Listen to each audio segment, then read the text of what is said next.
네, 저는 광산구에서 교육정책을 담당하고 있는 김태현인데요. 최근에 제가 가장 많이 쓰는 단어들입니다. 공간, 도면, 입찰, 그다음에 무슨 국가 공공건축지원센터, 행정 이런 단어를 굉장히 많이 쓰고 있는데요. 그러다 보니까 전공이 건축학과가 아니냐고. 근데 저의 전공은 국어국문학입니다.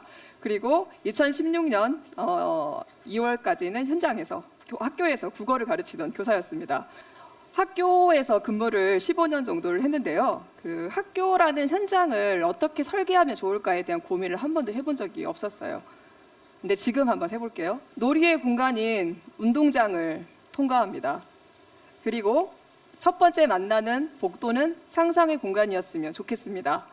그리고 2층을 올라갔더니 역시 복도지만 그곳은 나눔의 공간이었으면 합니다. 교실입니다. 뭘로 보이시나요? 네, 그렇죠. 네, 몰입과 그다음 흩어짐, 그다음에 약간의 소란이 다 허용되고 그것이 다시 몰입으로 가져가는 구조인데요. 교실도 그랬으면 좋겠어요. 그리고 휴식의 공간이면 좋겠습니다. 도서관의 형태인데요. 책을 보지 않아도 되는 도서관, 금기 없는 도서관, 그리고 누워도 되는 도서관 이런 걸 상상해 봅니다. 몰입의 공간도 필요하죠. 뭔가 프로젝트를 할 때 그런 좋은 환경이 있다면 훨씬 더 좋은 이야기를 많이 만들어낼 수 있을 거라 생각합니다. 지금까지 보여드린 공간들의 특징을 한마디로 요약을 하면 삶의 공간이죠. 그리고 어울림의 공간입니다. 그런데 학교가 정말 삶의 공간일까? 지금부터 학교라는 이 단어 속에 건축과 시간이 사람을 향하고 있는지를 같이 생각하면서 들여다봤으면 좋겠습니다. 첫 번째 우리가 말한 학교의 공간입니다. 어디지요? 네, 교장실이죠. 그리고 이 테이블이나 의자는 전부 다 검정색이죠. 조달청에서 이렇게 가져온 물건들이에요. 근데 이 의자에 앉게 되면 어떻게 하냐면 이렇게 앉아요. 이렇게 앉는데 교장 선생님이 딱 등장을 하잖아요. 그리고 나서 뭐 회의를 할 때 뭘 쓰는 행동을 해야 되는데 그러면 어떻게 되냐면 이렇게 돼요. 그래서 회의하기에 적절하지 않은 공간입니다. 그런데 아주 많은 시간 여기서 회의를 합니다. 학교는 교도소와 그다음에 그 학교 기준층의 평면도가 정확하게 일치합니다. 근데 왜 그러냐? 일제시대 때 학교를 처음 이런 신식 건물을 짓게 되죠. 그래서 한국 신민을 길러내기 위한 기관으로서 학교를 건축하게 되는데 여기 교실 안쪽에 교무실이 하나 있다고 상상합시다. 교무실 열어가지고 이렇게 딱 봤어요. 봤더니 다 보이는 학생들이 들어가! 이렇게 할 수 있죠. 그럼 쫙 다 들어가요. 예나 지금이나. 근데 그때의 모습이 위에 교도소에서 일어나는 것과 크게 다르지 않다라는 거죠. 그러면 실제로 이런 공간에서 자라게 되면 어떻게 될까요? 이렇게 되겠죠. 네. 권력 관계가 뚜렷하게 형성이 돼요. 그러면 난 되게 정상적으로 태어났고 정상적으로 학교 다니고 지금도 괜찮다 이렇게 생각할 수 있겠지만 여기서 뭐가 문제가 되냐면 만약에 그 학생이 자라서 조달청 과장님이 될 수도 있어요. 그다음에 학교 건축을 짓는 사람이 될 수 있고 법을 만드는 국회의원도 될 수 있습니다. 그런데 학교를 이렇게 짓지 맙시다 라고 했을 때 반대하는 사람이 될 수도 있습니다. 제가 만난 청소년의 이야기를 잠깐 해드리겠습니다. 광주시청이 서울의 시민청이 너무 부러워가지고 우리도 로비에 그렇게 만들었으면 좋겠어요 라고 했어요. 그래서 시민들한테 그럼 직접 물어봅시다 라고 해서 뭐가 있었으면 좋겠니? 라고 물어봤더니 청소년 정치 파티라는 게 눈에 딱 띄어요. 물론 밑에 이제 1인 시위 공간, 또 광주스러운 단어가 쫙 눈에 보이죠? 그런데 이 단어가 굉장히 눈에 띄었어요. 이거 뭐야? 선생님, 버스비가 올랐어요. 용돈은 안 올랐어요. 버스 노선이 여기서는 뭐 지금 예전에는 학교 가는데 10분 걸리는데 지금은 바뀌어가지고 25분이 걸립니다. 굉장히 불편합니다. 근데 이런 거 만드는 사람 여기 있지 않아요? 누군데? 시장님이요. 그래서 시장 내려와. 왜 이렇게 한 거야? 라고 말할 수 있는 그런 장소가 필요한데 시청에 그런 것이 있어야 합니다. 라고 말했어요.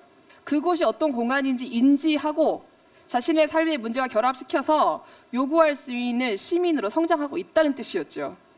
어떻게 이게 중학교 2학년이 가능했을까요? 가르치니까 가능했죠. 어떻게 가르쳤냐? 이렇게 가르쳤어요. 교식과 여가를 즐기고 놀이와 오락활동에 참여하며 문화생활과 예술 자유롭게 참여할 수 있는 권리가 있단다. 문화생활에 참여한다는 게 뭐냐? 영화를 보러 가거나 무슨 축제가 있어요? 그리고 어떤 뭐 포럼이 있어요? 거기에 가서 앉아 있는 것으로 우리는 문화체험을 했다. 이렇게 말할 수 있을까? 학교 정규 교육을 마치고 버스를 대절해서 어딘가 가가지고 만나는 활동이 아니라 학교라는 삶의 공간, 누구나 만만히 갈 수 있는 그 공간에서 문화생활의 생산과 소비가 같이 이루어졌으면 좋겠다라는 상상을 하게 되는 거죠. 그래서 학교와 마을의 공간의 변화가 필요하다라고 생각을 하게 된 거죠. 어떻게 하면 조금이라도 가까이 갈 수 있을까, 이런 권리에 의해서 첫 번째 방법이 있습니다. 학교 교육 과정 속에서 공간을 같이 만들어가는 거죠. 여러분도 당장에 있는 회사, 학교에서 어떤 공간이 있었으면 좋겠어라고 여쭤봤을 때 답하기가 되게 어렵습니다. 왜냐? 거기가 삶의 공간이 아니라 스쳐가는 정거장이면 그렇습니다. 신입생 때 선생님들이 문을 열고 오늘은 과학실에서 수업한다? 그러면 다 이런 대화를 해요. 과학실 어디요? 잘 모른다는 거예요. 그게 삶의 공간이 아니라는 뜻이거든요. 그래서 탐색하고 토의했습니다. 그리고 생산을 하는데 모형을 만드는 작업을 레고로 지금 했어요. 결론은 스스로 기획하고 만들고 필요하다고 인지하고 요구하는 공간을 학생들이 스스로 발표하기 시작했어요. 그런데 문제는 제가 원하는 요구를 하지 않아요. 학교에 40대가 넘는 컴퓨터가 있어요. 점심시간에 컴퓨터실을 열어달라고 해야 돼요. 제가 시켰거든요. 수행평가였고 과제였어요. 말하지 않아요. 4시 반이면 학교를 땡 하고 나가야 돼요. 다 나가라고 하는 주체도 있고. 근데 더 있을 수 있다라고 말해야 되는데 그걸 하지 않아요. 왜 안 해? 라고 했더니 아주 슬픈 답을 줍니다. 그래도 돼요? 이후에 프레젠테이션 대회를 열었습니다. 학교 안에 청소년 친화 공간을부터 만들었던 것이 첫 번째 학생이 이런 말을 합니다. 선생님들이 동아리 활동 진짜 열심히 하라고 그래요. 스펙보다 스토리를 쌓으라고 합니다. 그런데 어디서 하죠? 도서관에 갔더니 시끄럽다고 하네요. 교실에 갔더니 교실에서 하니까 다른 반 애들이 와가지고 너그 뭐하냐? 이래가지고 방해가 된다나요? 갈 데가 없대요. 우리 어디서 하지요? 하라면서요 라고 말했죠. 마지막 학생은 이렇게 말을 합니다. 우리가 만들면 되게 좋고 소중한 공간인데 우리는 곧 졸업하잖아요. 들어오는 학생들, 후배들도 우리 공간을 사랑할까요? 그러니까 누구든지 참여할 수 있고 이동이 가능한 그런 공간이어야 합니다. 그리고 사용자들에 의해서 그 공간이 계속 발전해 가야 합니다. 플랫폼의 개념이죠. 그래서 만들었어요. 학교 안에 인문공간 2037. 같이 만들려면 만들어야 되는 공간도 필요하죠. 그래서 하나 더 만들었어요. 학교 안에 예술작업장 꼬물이 생겼습니다. 그리고 또 한 가지. 학생들이 레고로 조립하고 만든 것이 그대로 실현되는 것이 아니라 예술가와 만나서 업그레이드되는 과정, 이것이 진짜 예술 교육일 텐데 라고 생각한 이유는 다음과 같습니다. 광주에서도 비엔날레 하잖아요. 그래서 미술관에 가요. 소풍으로 막 가요. 그러면 학생들이 어떻게 하죠? 이렇게 하잖아요. 선생님 매점 어디 있어요? 그러면 선생님들이 막 속이 타가지고 좀 봐라고 이래요. 그런데 선생님들도 외국 가면은 똑같이 해요. 그래서 아트숍에서 2시간 보내요. 뭐 살까 막 이러면서. 미술관에 가는 것도 좋지만 예술가와 함께 호흡을 하면서 그 예술가의 내구조를 들여다보는 게 어떨까라고 해서 학교 안에 예술가 레지던시를 했어요. 예술가를 학교로 모시고 왔습니다. 예술가가 뚝딱 만들면 끝날 일을 학생한테 디자인을 받고 협의해 가면서 색깔까지 받아가지고 3주 걸려서 이렇게 만듭니다. 이게 학교 복도에 걸려요. 그래서 복도가 어떤 공간입니까? 라고 물었을 때 다른 학교 학생들은 화장실 가는 곳이요 라고 했는데 이 학교 학생들이 이렇게 말합니다. 우리의 작품이 걸리는 곳이요. 사람 쉬는 곳이요. 친구 만나는 곳이요. 4층 선생님이 쉬식할 수 있는 곳이요. 삶의 공간이죠. 그리고 학생들과 함께 만들어낸 공간에서 저희는 축제를 하지요. 간간히. 이 공간의 이름은 따뜻한 바다입니다. 연상되는 3글자가 있어요. 세월호예요. 저희가 세월호 추념교육 주간에 6개 교과 프로젝트가 전시를 했는데요. 그 과정 속에서 학교 예술가가 있으니 세월호 관련 드로잉을 부탁을 드렸는데 그중에 한 작품입니다. 실종자가 있어요. 그런데 기타 치고 놀고 있네요.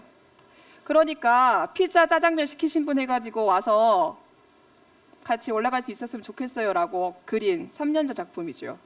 이렇게 자기가 인문사회와 예술적 경험이 계속 누적된 아이들은 변화를 일으킵니다. 그것은 학교의 기적이었어요.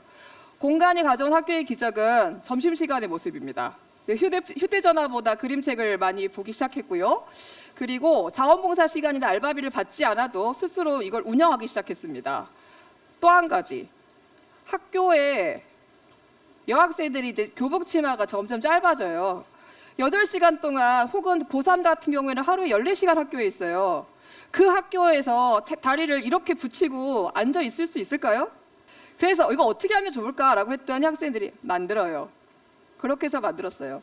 학교 안에 캠페인이 엽니다. 드디어 수건섭이 매점을 열었어요. 그런데 이렇게 하네요. MBC에서 무한도전에서 그 하시마섬 공양탑 가는 길 정비 사업을 하는 걸 보고 우리 학교에 임용 공간이 있으니 이런 캠페인을 해봅시다라고 해서 44만 6천을 나흘 만에 모읍니다. 근데 돈이 문제가 아니라 그걸 준비하는 동안에 이 학생들의 삶의 스토리가 무엇일 것을 상상해 보세요.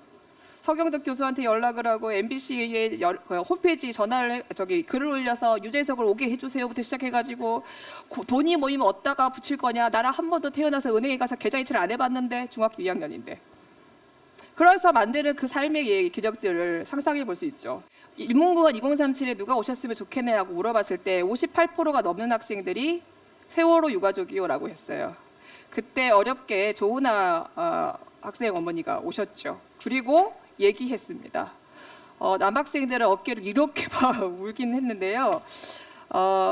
우리는 공감하는 시민을 같이 만났던 것이죠. 되게 소문이 나니까 시흥에서 청소년 정책 박람회를 하는데 저희 아이들을 초대했습니다. 근데 이 친구들이 마지막 이런 발언을 해요. 80년 5월 27일 날 시민군 대표 윤상호는 총칼을 든 청소년들에게 무기를 회수하며 너희는 살아서 역사의 증인이 되라.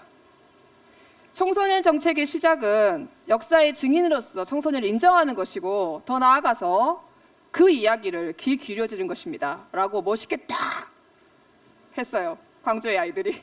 제안하는 시민이 되기 시작한 거죠. 그리고 이런 스토리를 혼자만 알기가 너무 아까운 거죠. 나는 기자가 돼야겠어요. 라고 하는 확산 시민이 되어가고 있습니다. 결론은 그렇습니다. 우리는 이 학교 공간 그리고 이 공간의 기적을 통해서 마을의 기적을 이뤄가고 동시에 자신을 사랑하는 시민, 자랑스러워요 우리가 내 스스로가 하는 시민 교육이었다는 거예요. 여기가 야호센터입니다. 그리고 광산구 이야기꽃 도서관이 3년 전에 올라가고 있었죠. 그때 학생들이 성공 경험이 있는 학생들 이런 대화를 수다로 떱니다. 이걸 그대로 PT로 만들어서 광산구청장님께 보냈어요. 그랬더니 들어와서 만들라 해가지고 들어와 있어요 제가. 근데 약속을 이렇게 했어요. 학교에서 배운 것이 밖에서도 통한다는 믿음을 주기 위해서 교과서를 던지고 수업을 했는데 학생들은 졸업과 동시에 이것이 끊어진다는 걸 이미 알고 있습니다. 그래서 졸업하기 싫어요라고 해요. 그렇다면 졸업을 하고도 이어질 수 있고 상징적으로 이 학생들이 아니다 할지라도요. 그런 공간이 필요한 거예요. 거기가 마을이죠. 그리고 유형의 것도 만들 수 있고 무형의 것, 누가 광주의 혹은 전국의 메이피플인가를 서로 이야기할 수 있는 그 자리가 마을에서 필요했던 겁니다. 우리는 참여할 수 있고 그것을 권리라고 말할 수 있습니다. 그 권리를 행사하기 위해서 공간을 달라고 요구할 수도 있습니다.